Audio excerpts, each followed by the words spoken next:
भगवान श्री कृष्ण इस अनमोल वचन के माध्यम से कार्य करने की नियत का उल्लेख करते हैं। जब किसी भी करने में अगर लालच होगा, बेईमानी होगी, जलन होगी, तो वो काम न तो सही होगा और न ही उसके परिणाम फलदायी होंगे। भगवान श्री कृष्ण इस अनमोल वचन के माध्यम से कार्य करने की नियत का उल्लेख करते हैं।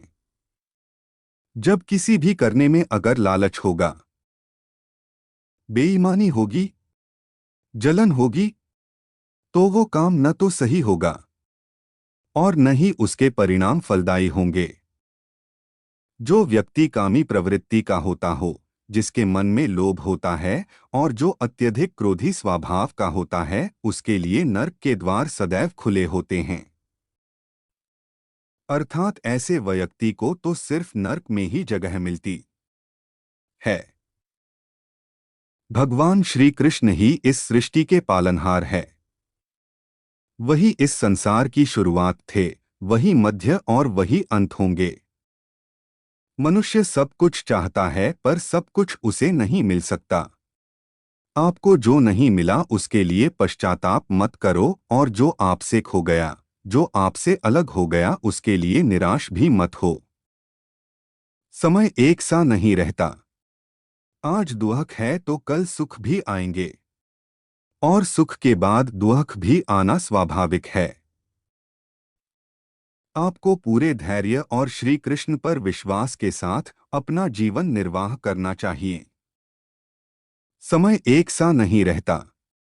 आज दुख है तो कल सुख भी आएंगे और सुख के बाद दुख भी आना स्वाभाविक है। आपको पूरे धैर्य और श्री कृष्ण पर विश्वास के साथ अपना जीवन निर्वाह करना चाहिए। समय एक सा नहीं रहता। आज दुख है तो कल सुख भी आएंगे और सुख के बाद दुख भी आना स्वाभाविक है। आपको पूरे धैर्य और श्री कृष्ण पर विश्वास के साथ अपना जीवन निर्वाह करना चाहिए। समय एक सा नहीं रहता। आज दुख है तो कल सुख भी आएंगे और सुख के बाद दुख भी आना स्वाभाविक है। आपको पूरे धैर्य और श्री कृष्ण पर विश्वास के साथ अपना जीवन निर्वाह करना चाहिए। मन चंचल होता है, यह इधर उधर भागता है और किसी भी कार्य की एकाग्रता का दुश्मन है। लेकिन यदि यह व्यक्ति के वश में हो जाए तो इससे अच्छा कोई मित्र नहीं है। मन को एकाग्र करना जरूरी है, बस थोड़े से प्रयास और अभ्यास की जरूरत है। श्री कृष्ण उन्हीं के हैं जो श्री कृष्ण के हैं। भगवान तो बस प्रेम भक्ति के भूखे हैं। जो भी उनकी भक्ति में लीन होता है, जो भी प्रेम से उन्हें याद करता है, वो सदैव उसका कल्याण करते हैं। जब भी आप कोई बुरा कार्य करते हो या अच्छा कार्य करते हो, आपको लगता है कि कोई देख नहीं रहा, तो यहाँ श्री श्री कृष्ण कहते हैं कि तुम जो कुछ भी कर रहे हो, मेरी दृष्टि सदैव तुम पर है। इसलिए आप यह मत समझे कि आप अकेले हैं, आपके साथ श्री कृष्ण सदैव हैं। जो कुछ हुआ अच्छे के लिए हुआ, जो हो रहा है अच्छे के लिए हो रहा है, जो होगा वह भी अच्छे के लिए ही होगा। तो सकारात्मक रहो और अपना कर्म करो। हमारी सफलता और असफलता इस बात पर निर्भर करती है कि हम खुद पर कितना विश्वास करते हैं। व्यक्ति जो चाहे बन सकता है, यदि पूरे विश्वास के साथ अपने लक्ष्य पर लगातार चलता रहे। कहते हैं मन के हारे हार है और मन के जीते जीत।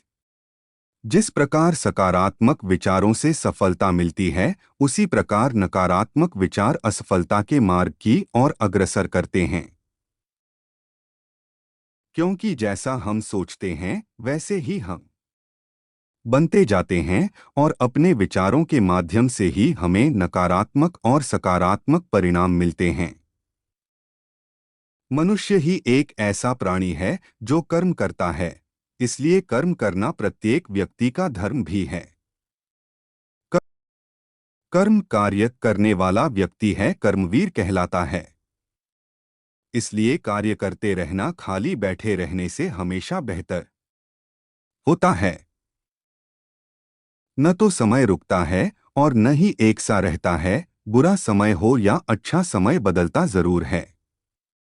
आज बुरा है तो कल अच्छा और अच्छा तो फिर बुरा समय जरूर आएगा। सुख के बाद दुख और दुख के बाद सुख आते जाते रहते हैं। इसलिए इस पर हमारा कोई वश नहीं है, लेकिन कर्म पर हमारा वश जरूर है। आप सिर्फ कर्म करिए, फल की चिंता किए बगैर। समय आने पर फल जरूर मिलेगा।